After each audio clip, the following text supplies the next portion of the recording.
皆さん、こんにちは。TTCS 所属の手島です。今日は国際幸福デーということなのですが、皆さん国際幸福デー This is Noriko Teshima from Deloitte Corporate Solutions. I learned for the first time about International Day of Happiness through the recent announcement by Mr. Yoshikawa, Working Group Leader of the Personal Wellbeing Group. Happiness is a common goal and desire of people all over the world. And to reflect on the need for equitable and sustainable economic growth without poverty in order to promote the happiness and well-being of people, International Happiness Day is a day in which we ponder over this issue. I would like to take this opportunity to develop on this topic.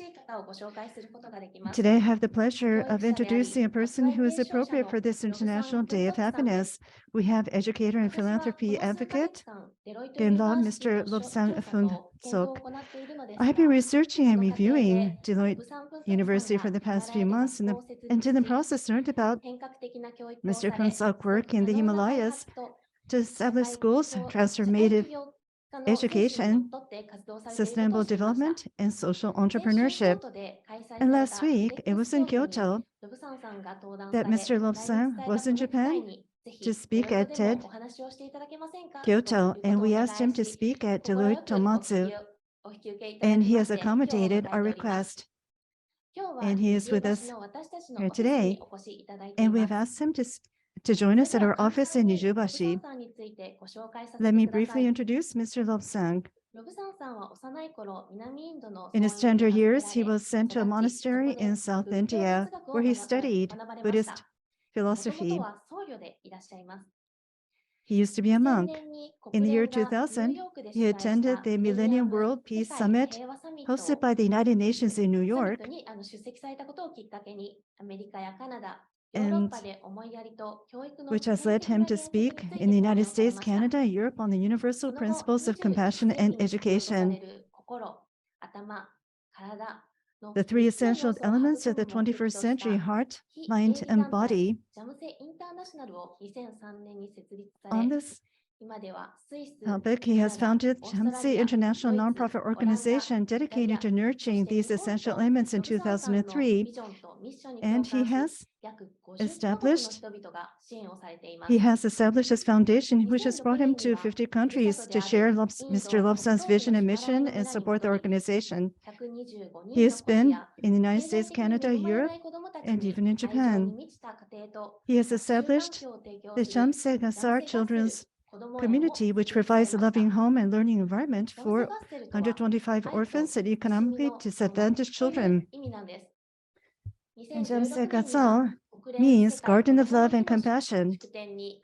In 2016, he was invited as the keynote speaker at the United Nations World Children's Day celebration to share with the world the importance of education and parenting through love and compassion.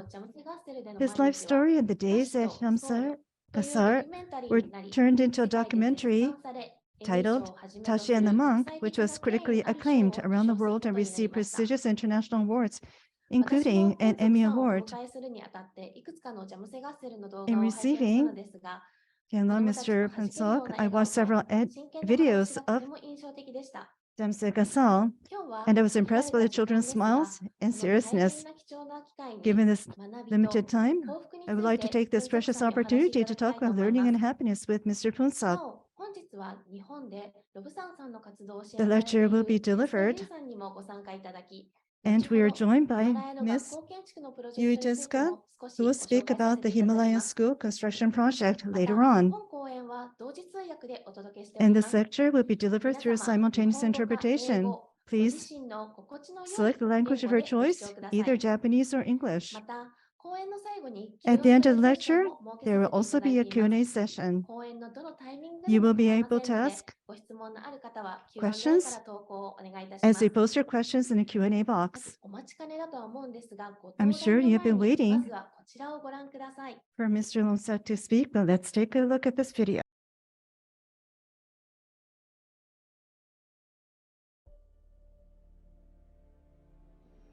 Are we ready to reimagine our learners and rethink our thinking about their education? Our job is not to prepare our children for an unknown future. It is to believe in their potential and act as such so they can create the future they desire. The learners do not belong to the future. The future belongs to the learners. This is the foundation of our work at Jhamtse Gatsal. Preparing the creators of the future starts with an internal shift in the adult's mindset.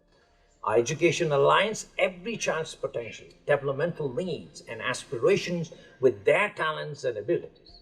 It focuses on a daily processes of learning rather than preferential outcomes. It nurtures each child's unique competencies, skills, and pace of growth. And it fosters student learning and expression in all fields of study: academic, social, emotional, artistic, and vocational. Like a gardener appreciates every seed's unique qualities, needs, growth, contribution, our garden approach values every child and their talents. We deeply focus on fostering an understanding of interdependence and responsibility to nurture our children as an individual, but not make them individualistic. Through our effort, we do not intend our children to confront the hostile and unjust world. Rather, we entrust them with the task of building a kinder, more peaceful, and compassionate world for all.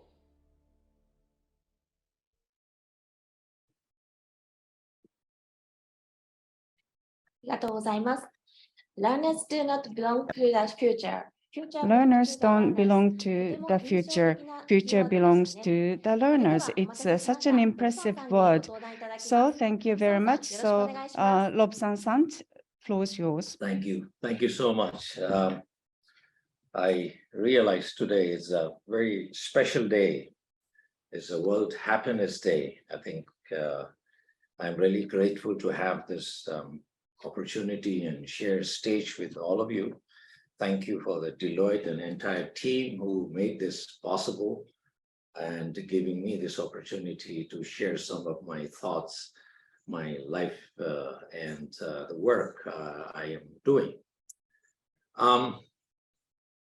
What I'm doing is so much connected to my personal life. And we know in the world, a lot of people, they do certain things because they know what they're doing. They have a means to do that. They have a skill and knowledge and wisdom to do this. But there are still some people like me. We often don't start our life with this. We don't know. It means that it doesn't mean that I have a means or I have resources to do what I'm doing today, or I know what I am doing. It was basically, in an individual level, it was the search of my own happiness, which led this whole journey for me. When we talk about the happiness, it becomes so personal to me because there was a time I was most unhappy person, I think I could say, most unhappiest person in this world.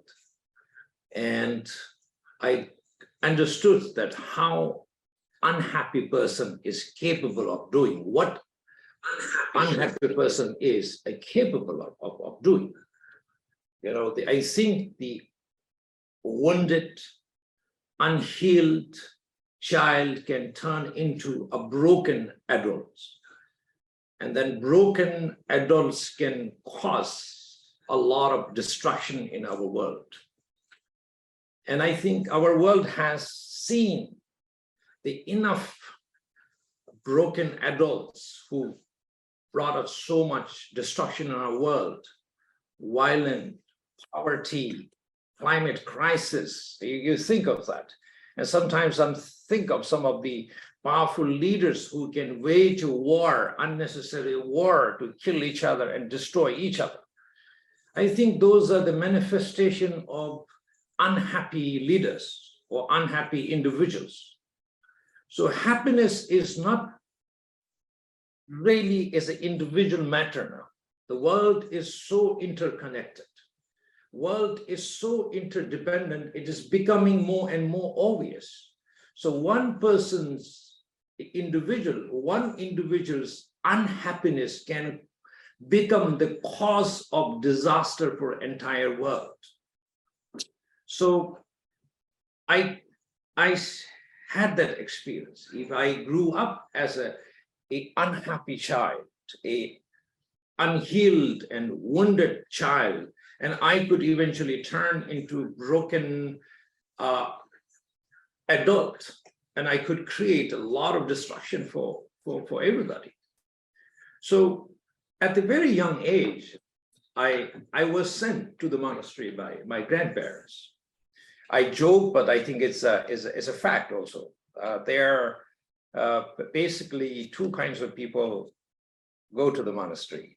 One, I think people who are highly enlightened, realize a very high level of spiritual realization they have. And there are also people like me, who are struggling in a life to survive, looking for happiness and to have a happiness in their life. And a person like me also, get an opportunity to go into the monastery and heal and unbecome and heal and grow as a happy adult. So I was sent for that reason, when my grandparents sent me to the monastery at a young age with a very important assignment, an assignment of finding a human in me. And it means in their eyes, I did not even qualified as a human. And in their eyes, what they saw in me was resentment, a lot of hate, anger, frustrations, and all these destructive emotions. I was filled with these destructive emotions as I was growing. So my journey to monastery was not about becoming something. I would say it's not about becoming a master, a holy person, or enlightened being. It was all about unbecoming. It was about shedding my destructive thought patterns, shedding my, very harmful behaviors, to unwrap and reveal the seed of human in me. And that was the reason that I was sent to the monastery. And there I learned that, my happiness is not my destination. I need to learn to live and work with happiness, and I need to learn to live and work by happiness. Happiness is the not destination that I have to achieve. And sadly, most of us were not taught. We were taught that, we need how to chase, how to pursue happiness.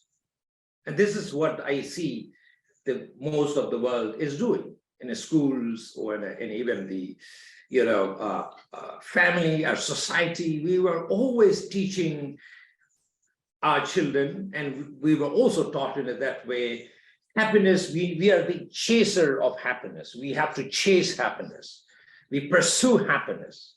We were never taught that happiness, living with happiness, working with and by happiness was not, never taught to us. But growing up in a monastery, it was very different approach that you could, it's not the destination, it's the journey itself can be happiness. So happiness is not means the absence of trouble, absence of adversity, absence of challenges. But happiness is taught more like a skill and ability to handle and deal with the adversity. It was a skill. So happiness is a practice. And we make the practice of happiness priority, not something that you chase in the future. The interesting, you see the world, I think, you know, there is a happiness deficit in our world. When you look at the young people's life, there are, you know, huge deficit of happiness in their life. And we tell them, you know, okay, maybe the happiness is when you graduate from your school.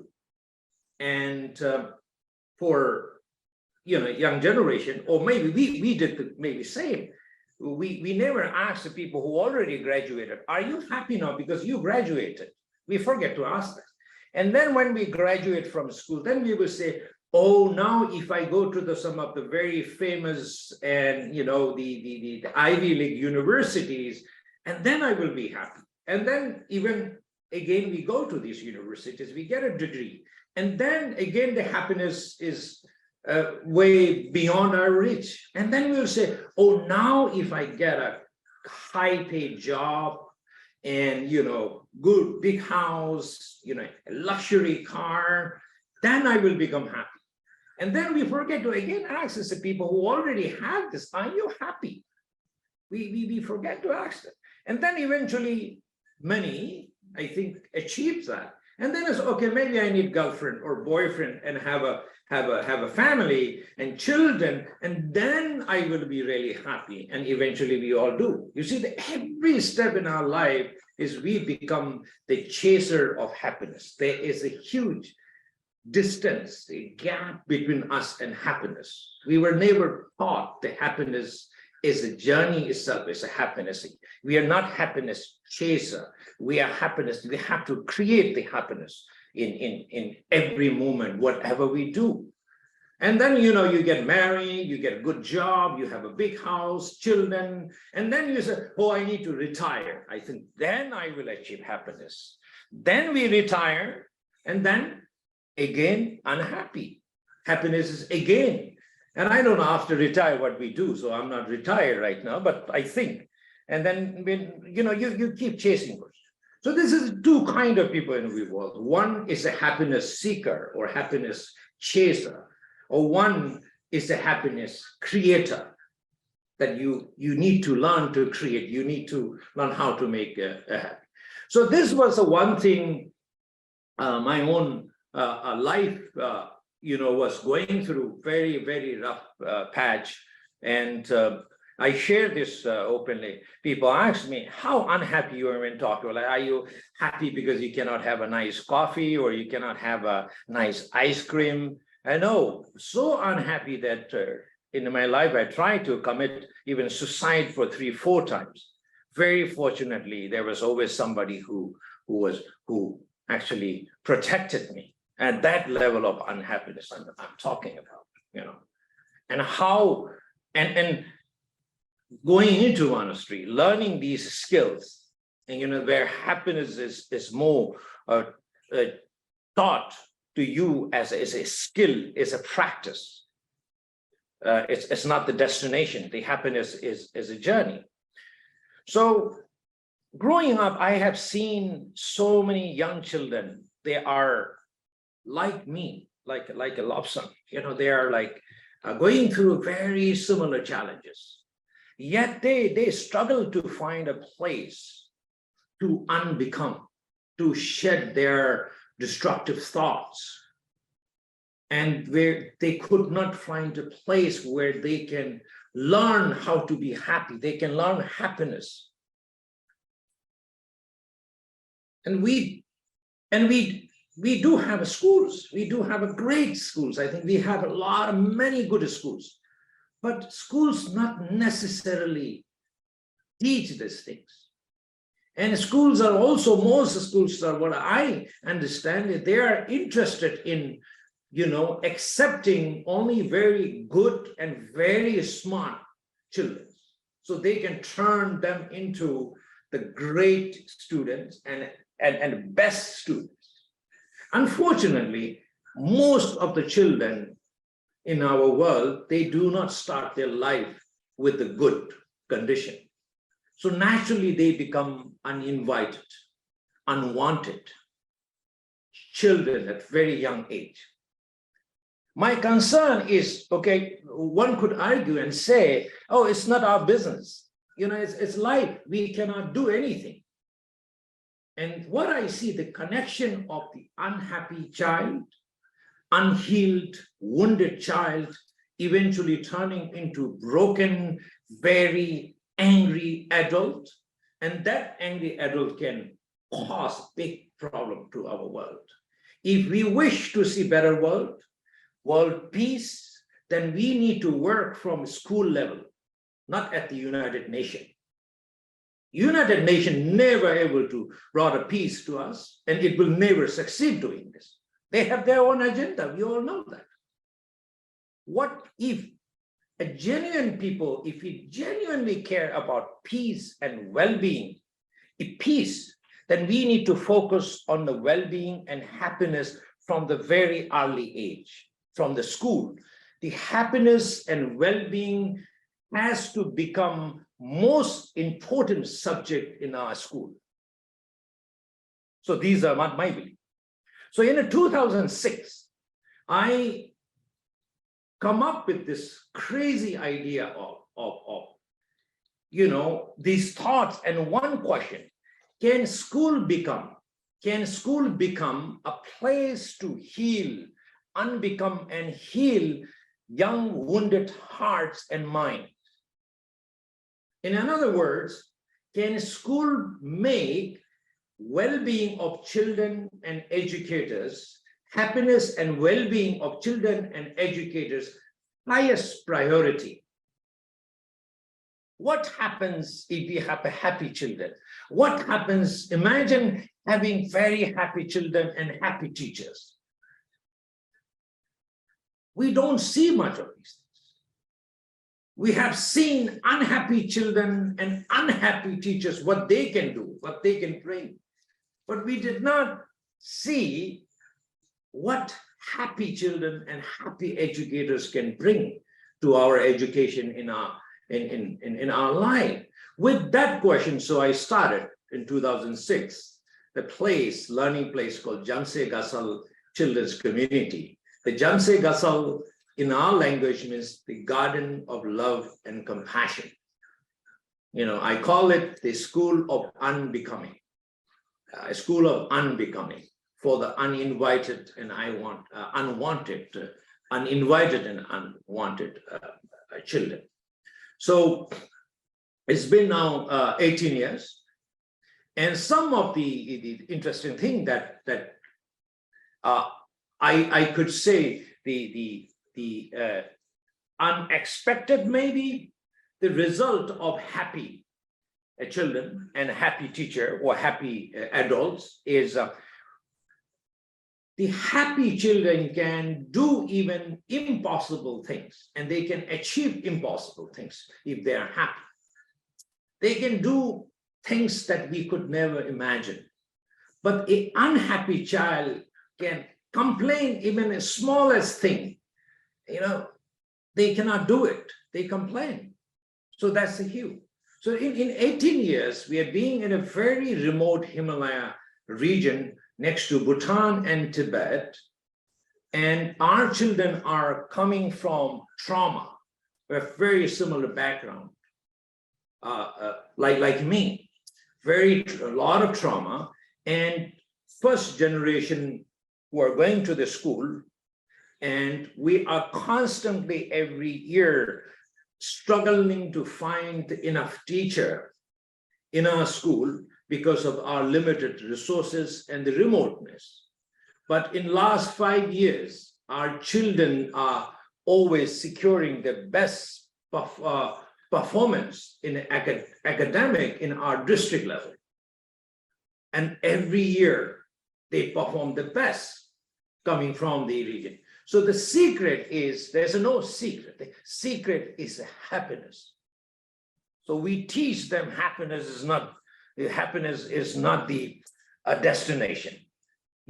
We teach them how to live and learn and work with happiness and by happiness, and don't pursue happiness. Do not chase the happiness. Do not chase the happiness. If I get a grade, if I graduate, I will be happy. Be happy with yourself, whatever you're doing. So these are certain things that we teach our children. And there are certain things I talk about. The one thing I talk is like, when we talk about happiness and well-being, let's say, imagine, I think, even like the amazing company like Deloitte, if you make your well-being and happiness the highest priority, I think your revenue will shoot up. I have no doubt about it, because the happy employees can do impossible things. The unhappy employees can make everything impossible. They create impossible, but happy employees can create everything possible. So my experience in our community is, my first priority is the well-being and happiness of our children and our teachers and adults. And I become the happiest boss, because if they are happy, I am happy. And if they're happy, I give very difficult tasks to them and they will do it very happily. I cannot imagine making them so sad and unhappy and asking them to do, even I say, can you just wipe the floor? And they will think this is like you're asking me to build a rocket, because they're unhappy. So the happiness and well-being is becoming the foundation of everything you want to do. Everything you want to do. And this could apply to in any companies or any institutions and any families and everywhere, I think, There's the one thing that I share people ask, where we are teaching our well-being and happiness is completely screwed up. We need to reimagine how to be happy. We need to rethink, it became habit of us. One thing that I tell people, at the end of the day, where your spouse or your children will come home and we have this famous question, how was your day, honey? I call this question very wrong question at the wrong time. When we say, how was your day, honey, today, is a wrong question at the wrong time. Now we are asking the past, already gone. So I encourage that our children in our school do not ask this question. Wrong question at the wrong time. We need to learn to ask right question at the right time, which is morning. Before you go to work, your spouse or your children go to the school, ask them, dear, what kind of day you wish to have today? That is a question. Morning. Or what kind of day you want to have today? This is a question. You empower, you give them responsibility of creating their own happiness. End of the day, how was your day? You are saying you are not responsible for your happiness and well-being. My day was horrible, so I went and had a sake and I had a beer, and this was my day. Cannot help. So ask the right question at the right time in the morning. Let's make a pledge. Let's make a wish. Honey, what kind of day you want to have today? What kind of day we wish to have today? And I think that is the right question that we ask us. And at night, there's a two important question I talk about. When you come back home, then you reflect on that. Then you can reflect on it. Did I make my happiness and well-being priority today? In my workplace, in my learning, how did I do? And you can say, okay, I can measure, okay, I did pretty well or whatever. And then before you go to the bed, I would say, go ask one question and then sleep. How I can make my tomorrow better than today? So these are questions, you see, question that I ask, how you want to have, wish to have your day today is you are talking about present. Your present matters for your future. At the end of the day, how I can make my tomorrow better is you're preparing yourself for the tomorrow. How was your day is nothing to do with anything. It's gone. You're not responsible. And these are something that I talk to our children that, you know, we need to change. We need to change our question about when we think about happiness and our well-being. Also need to help to control my time. I keep going there, yeah. And so there are certain things I'll share with you today, and so these are the practices. When I say happiness is a practice, happiness is a skill, happiness is an ability to deal with the challenge. Happiness is not the absence of challenge. If you have a skill of happiness, challenge can make you transform and grow, make you stronger. Challenge is not bad. You know, the hurt or pain is not also bad. But if we have a skill, so how to deal with this? The happiness skill is also learning to decode and unravel the message it comes with pain and hurt. Happiness can also, how do I say, it can be like a filter of your life. Because you cannot control the rest of the world, you cannot control the environment, but you can control yourself, what you are letting in and what you're not letting into your system.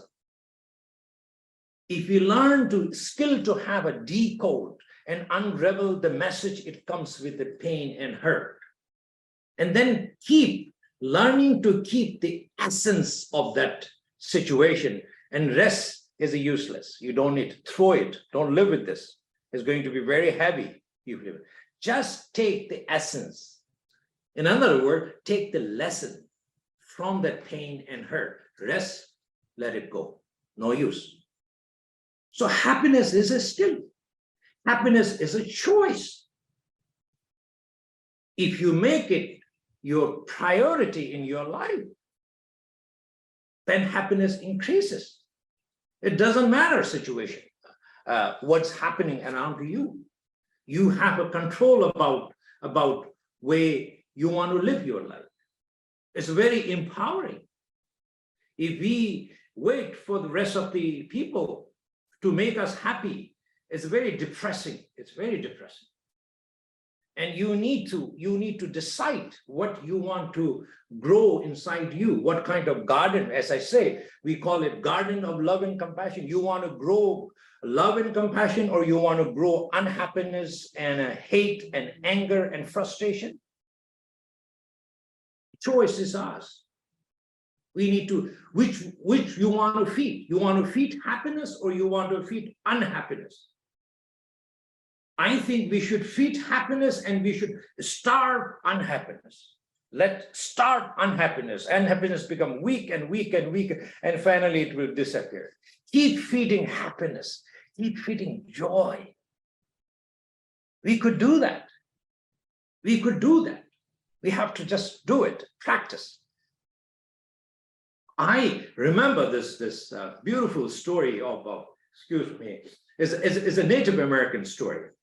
The grandfather and grandchild. So the grandfather told the grandson, "Dear grandson, do you know inside every human being there are two wolves are fighting, battling to each other, always, in every human being, inside me and inside you. The one wolf is compassionate, very kind, very generous, very grateful, forgiving. The another world is very selfish, very angry, very unforgiving, bitterness. And these two worlds, they battle inside us all the time. Then grandson asked grandfather, so who wins the battle at the end of the day? The grandfather said, whoever you choose to feed. If you feed the compassionate, happy, forgiving, gratitude will, he wins the battle. If you choose to feed the wolf, which is ungrateful, selfish, and hate and anger, then that would will feed. So choice is ours, which wolf we want to feed inside us. I think these are very important. So I talk about making this priority. Is happiness does not happen, but we can create. We are the creator of our own happiness. If we choose to create, if we choose to make the happiness as our priority, and happiness is always there. Happiness is always there. So maybe we have a Q&A, maybe we do have time? We do have time? We have 10 minutes? Okay, 10 minutes. Maybe let me talk. You guys need to help me. Can you do the Q&A or I keep talking? Thank you so much. ちょっとその前にですね、すいません。Before 皆さん that, 熱いロブさんさんの so it was such a 講演に passionate 共感された方もたくさんいらっしゃると lecture, 思うんです and が、 I believe it 最初に resonated 最 to 初にも a お話 lot しさ of せていただ you. きました通 And り、 as I 日本 alluded で at the の beginning, 教えられたりする ヒマラヤの学校建築 the architect, Miss Yui Tezuka, is supporting Lobsang-san's activities in Japan. So Tezuka-san, over to you. じゃあよろしくお願いいたし Okay. ます。 I would like to start. ではちょっと今ロブさんさんがやってらっしゃるジャムセガッサル So this is the Jhamtse Gatsal, に私たち関わることになりまして、 the 簡単にどういうとこどういう学校を作りたいか activity, and we are involved in いい this. なと思います。 And so I'd like to talk about what we want to build. So it's located in the red pin in India. So it's on the border of Bhutan and India, so at the foot of the Himalayas.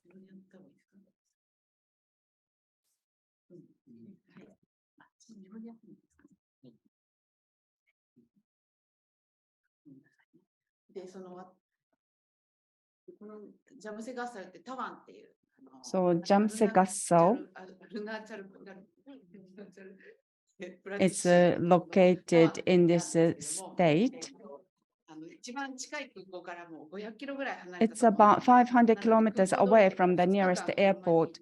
So after getting off an airplane, it takes 2 days on a truck. 場所ですね。この白いのが So this is where it's located, and the white parts are the snow on the Himalayas. こんな本当に優秀な山のところになります。 So it's in a mountainous area. And this is where the school is, but foundation is no good. So we are trying to rebuild the school, and we are providing support. And we went to have a look at the site. And so this might be a poorest area in the world, but we want to build the best school there. So that's how we discussed. And this is the Buddha. So when he was in a deathbed, he was surrounded by his disciples. And so this teacher and students are something like this. The children are surrounding a teacher and listening to him. So we would like to realize something like this with this school. And then this is a concept in nothingness in English, equality and universe. So it expresses a lot of things. So what is the ideal school we want to build? So we discussed with Lobsang, and at this school, so without using anything, a teacher talks to children, and the children would just listen without looking anything.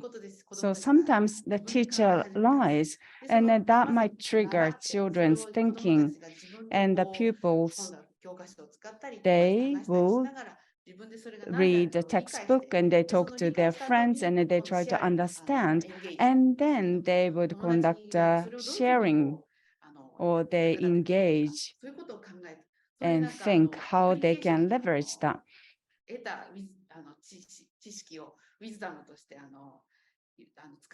So this wisdom is leveraged. So that's the way of educating. So it used to be learned by one pupil, but now two pupils learn together and share. So we would like to build a school to realize this. So this is the current situation.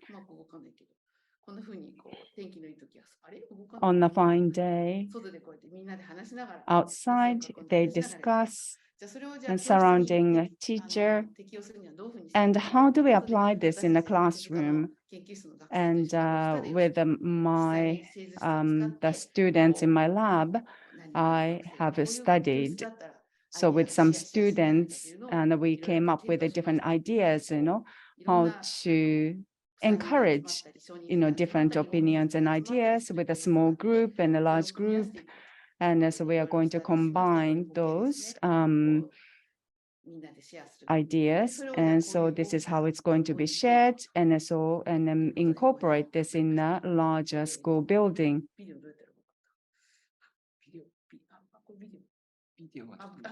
Can I play a video? Oh, no. So this is what it looks like. So this is what we have in mind. So this is going to be on the top of the mountains. So the students would share the space to learn. And as we build this, we would like to utilize a skill or something from local. So now in India, they are building everything in concrete. But to build something in concrete, well, the investment goes to the larger city, but instead, we are going to encourage more local participation. So I'd like to use stones and wood. So this is the current idea. So we wish to build a school like this.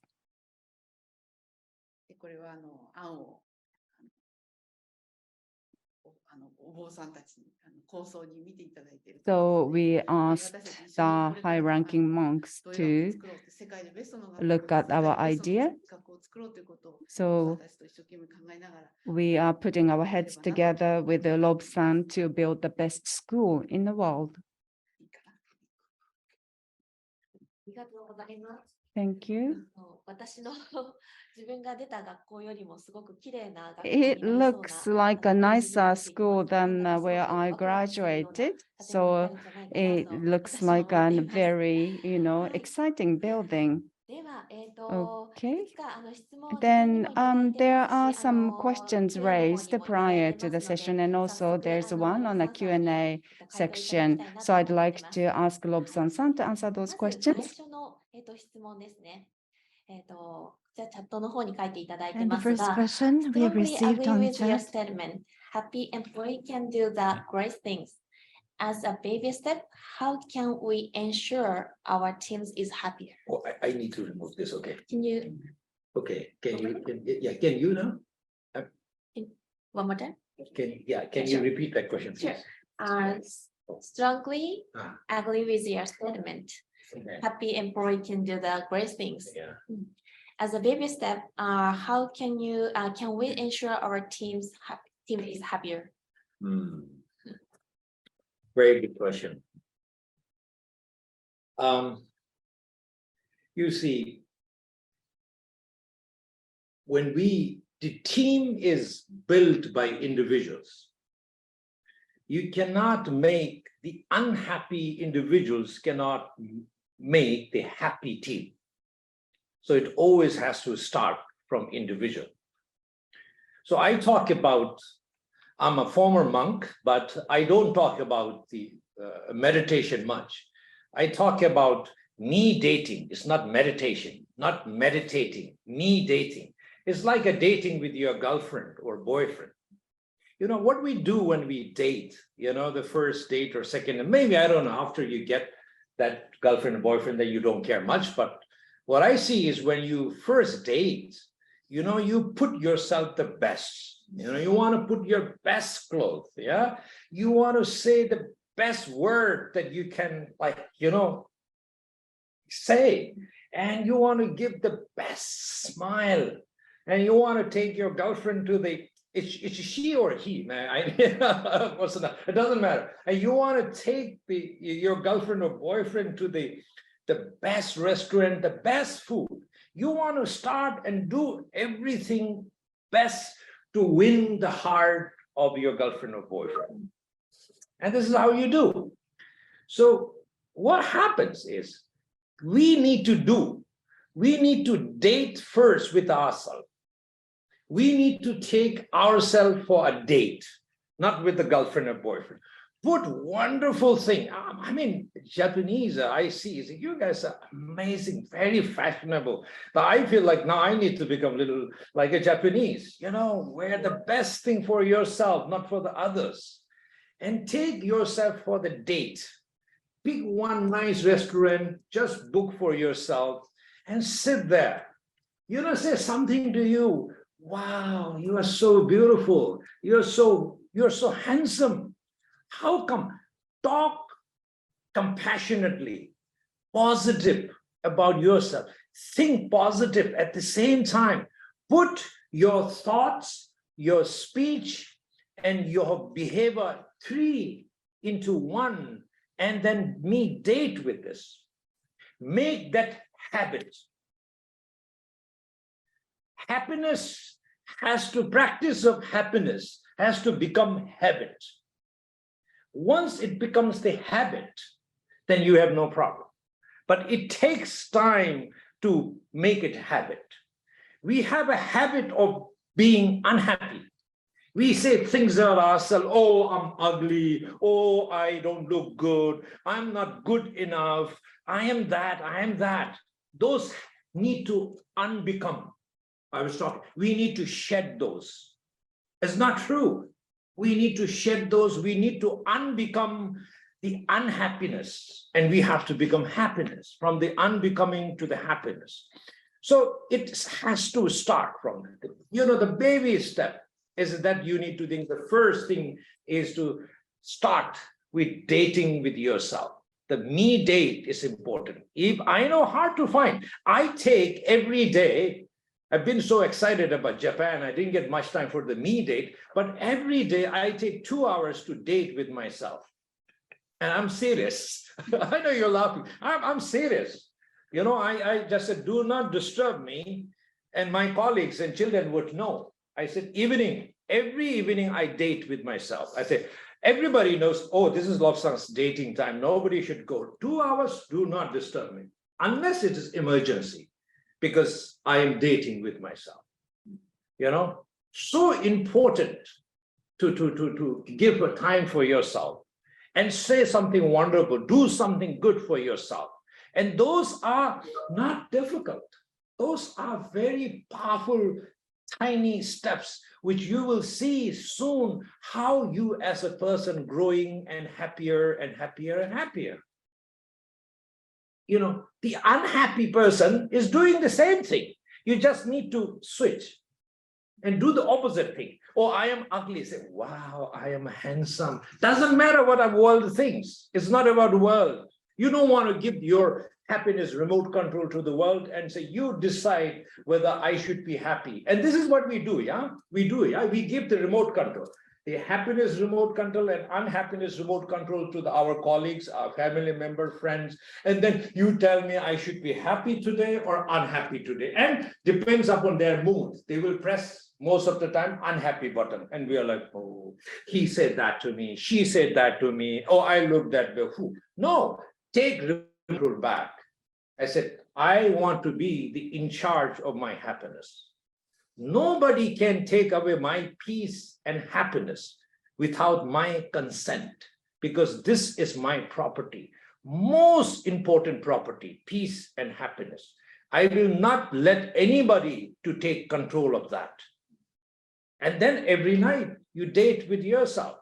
If you know how to date with yourself, and then you have a better chance of finding girlfriend and boyfriend. I believe it didn't work for me so far, but as a joke, I think you will be better. You can date with two person much better if you date with yourself. You know, if you are not genuine dater, you're unhappy and you try work so hard to win the girlfriend's heart. You pretend, and 1 week later she will dump you. I think so. Be a true lover.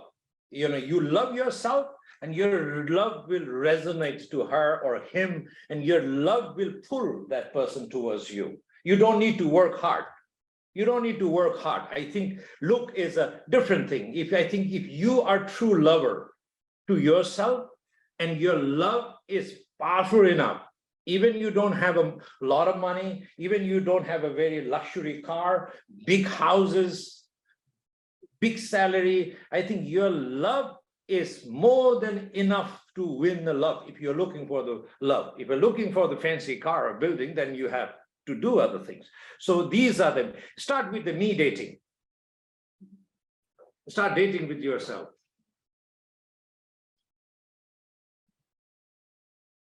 Yeah, one more question. Please. Not only by me dating, how can we practice happiness? How we can? How can we practice happiness? I think what I'm saying is, yeah, absolutely. It's not easy that, you know, to explain this. There's a two thing that I talk about is make sure that your priority when you get up, when I get up and I make my happiness priority. I say to myself, you know, I ask this question to myself, Lobsang. So I give heart to myself. What kind of day you wish to have today? I ask to myself. And I start with this. I want to have a very good day, happy day, peaceful day. And I am in charge of myself. There are things I can control where things I cannot control. Other person's behavior is not my responsibility. What I am responsibility is how I react to that situation. Do I need to react? No, I don't need to react. I don't need to react to that. And if I try to change the other person's behavior, I lose, always lose. That is not path to happiness. But how I react to, I do not want to react to that. And that is a control that I have. When you ask that question, write that and put it on your bed. And the moment you get up, just on your eye, what kind of day you want to have today? You know, you take the control of that day. This is the one thing I talk about. And me dating is I talk about, really. Doesn't matter what world thinks. You love yourself. You become the lover. The lovers are happy. You grow love into yourself. And that is a beauty. You could do this. You don't need to, you don't need other people to do anything for you. Okay. And another thing that I will talk about is, you know, starting with day and this constantly, you know, you are making the happiness priority.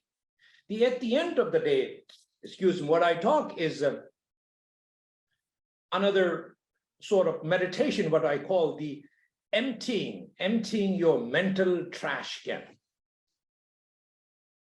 you know, because no matter how hard we do, there are certain things it gets into our system.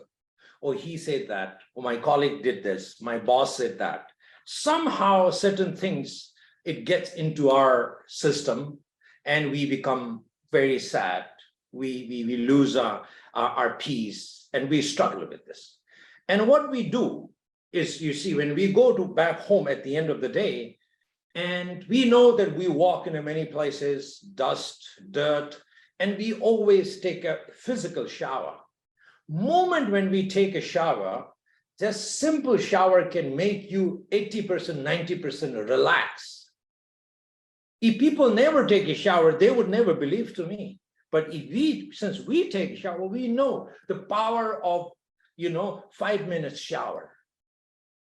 Just go, I had a heavy day. Wow, my goodness, very stressful day. First thing you take out and go and shower, 5-minute shower, put something nice, comfort, 80%, sometimes even 95% goes down. This is how a physical shower can have an impact on our well-being and happiness. Yeah, that is just a simple 5-minute shower I'm talking about. Now you think about that. The trash is inside our mind and heart is here, pain is here. What did we do? Basically nothing. And then we sit with this. That's why I call it mental trash can.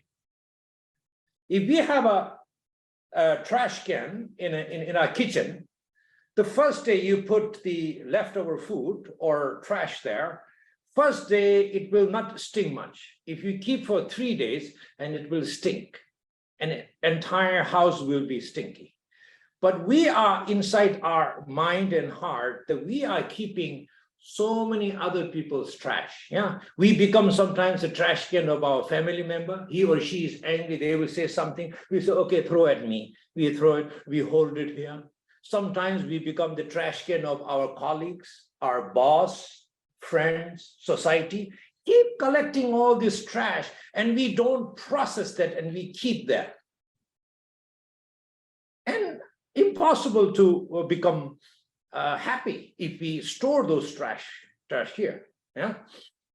So what happens is I talk about how to empty the trash can, how to empty a trash can.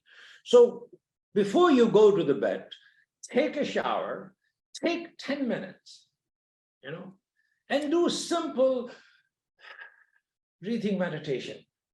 Just revisit very quickly, scan what happened from morning 10 to until the night work. Is there something is bothering you, feel anywhere? Then visualize that. Oh, that was painful, that was hurtful. Visualize that and take a deep breath for at least 21 times. When you breathe out, exhale that discomfort, that dislike, that hurt. Visualize that's coming out from your system. When you breathe in, visualize the lights, the healing, the love, the comfort, the joy, the gratitude.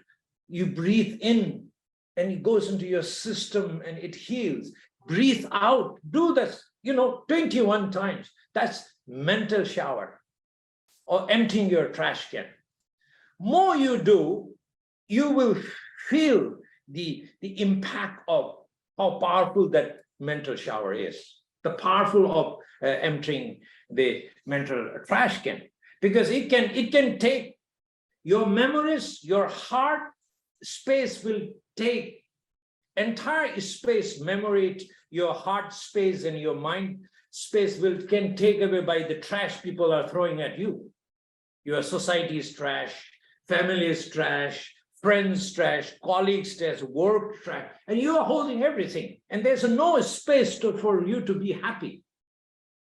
Well, the reason I tell this story is years ago, 25 years ago, somebody gave me, are we running out of time? Okay, time up. Time up. I love it. Thank you. Lobsang-san, Okay. ありがとうございます。Thank you very much. Thank you. 皆さんまだ Thank you very まだたくさ much. んロブソンさんのお話お伺いしたいと思いますが、 I know you're ちょっ intent と on 時間 hearing にな more. りますので、今日 However, は due こ to ちら time で終 constraints, 了とさせ we てい will ただきます。 close ロブさんさん、手塚 here. さん、今日は貴 I 重な would 時 like 間 to ありがとう thank ございました。 Mr. そしてお入りくださった Lobsang 皆さんもありが Phuntsok とう and ござい also ます。 Ms. ご視聴く Tezuka ださっ and た皆 also さんに all は of 1 you 分 who 程 have 度で joined ウ us. ェビナーに関するアンケートを行っており There's a ますので、 questionnaire またそちらの and 方 we もご ask 回 for 答よ your ろしくお願 cooperation. いし It ま will す。 consume about 1 minute それでは of 皆 your さん、 time. 盛大な拍手をありがとうござ We'd いま like す。 to thank 今日は Mr. 本当にありがとうご Lobsang ざいました。Thank you very with much. a ロブさん、 round of ありがとうございま applause. した。 so much. Thank you very Thank much. everybody. Honor to be here. Thank you. Thank you.